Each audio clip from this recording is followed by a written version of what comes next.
বলিউডের তনুশ্রী দত্ত ও টলিউডের রিয়া গঙ্গোপাধ্যায় দুজনই এখন আলোচনার কেন্দ্রে। একজন বলছেন মহাদেব জানিয়ে দিয়েছেন মোদি থাকবেন 7 বছর, আর একজন বলছেন কিডনি বিক্রি করেও লড়বেন স্বামীর পরকীয়ার বিরুদ্ধে। হেনস্থা 20 মামলা, সব মিলিয়ে একের পর এক বিস্ফোরক অভিযোগ, তোলপাড় দুই ইন্ডাস্ট্রি। কি হচ্ছে আসলে, সত্যি না নাটক?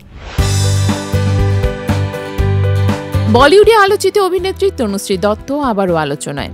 একসময় আশিক বানায় আপনি দিয়ে ঝড় তোলায় অভিনেত্রী পর্দায় না থাকলেও নানা মন্তব্য, অভিযোগ ও লাইভ ভিডিওর মাধ্যমে প্রায়ই শিরোনামে উঠে আসেন।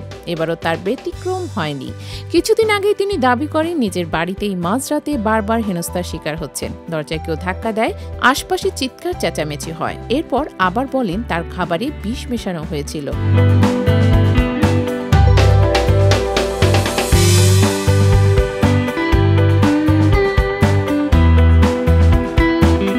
সবচেয়ে বিস্ময়কর বক্তব্য এসেছে সম্প্রতি প্রধানমন্ত্রী নরেন্দ্র মোদীর বিষয়। তনুশ্রী দাবি করেন স্বয়ং মহাদেব তাকে জানিয়েছেন মোদী আগামী 7 বছর ভারতের প্রধানমন্ত্রী থাকবেন। তার ভাষায় মহাদেব বলেছেন ওকে মন দিয়ে কাজ করতে দিন, এতে সবার মঙ্গল।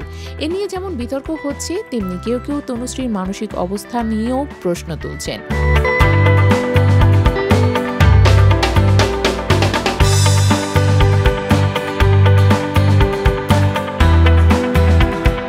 এদিকে ভারতের টেলিভিশন ও সিনেমার জনপ্রিয় মুখ রিয়া গঙ্গোপাধ্যায় সম্প্রতি আলোচনায়। পারিবারিক ভাঙনের গল্প, স্বামীর পরকীয়া, মানহানি মামলা, সব মিলিয়ে রীতিমতো এক বাস্তব জীবনের সিনেমা যেন রিয়ার জীবনে। কয়েকদিন আগে ফেসবুক লাইভে এসে তিনি জানালেন স্বামীর অরিন্দম চক্রবর্তীর পরকীয়া হাতে নাতে ধরেছে। যেই মহিলার সঙ্গে সম্পর্ক তাকেও সরাসরি নাম প্রকাশ করে অভিযুক্ত করেছেন রিয়া। ফলাফল উল্টো রিয়ার বিরুদ্ধে মানহানির মামলা, এমনকি হুমকিও পাচ্ছেন বলে দাবি করেছে।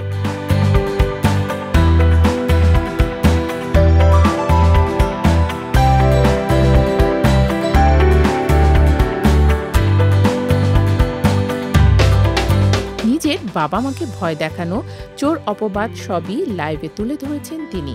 ওই নারীও বিবাহিত এবং তার স্বামীর সঙ্গেও রিয়া কথা বলে লাইভে শোনান সেই কল রেকর্ডিং। বিস্ময়করভাবে সেই স্বামীও স্ত্রীর পরকীয়ার কথা জানেন, কিন্তু ভয়ে চুপ ছিলেন। রিয়ার কণ্ঠে কান্না, তিনি শুধু সত্যের জন্য লড়ছেন।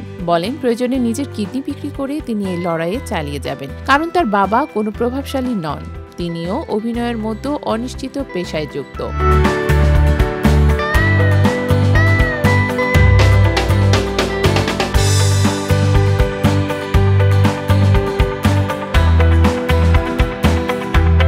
টলিউড ও বাংলাদেশের শাকিব খানের ছবিতে কাজ করেও এখনো কোনো কাজ পাচ্ছেন না তিনি। তনুশ্রী আর রিয়ার গল্প দুই রকম। একজন আধ্যাত্মিকতায় মোদির ভবিষ্যৎ জানেন বলে দাবি করছেন, আরেকজন সংসারের ধ্বংসাবশেষে দাঁড়িয়ে জীবনযুদ্ধে লড়ছেন। কিন্তু দুজনের কথার একটাই মিল, তারা থেমে যেতে রাজি নন।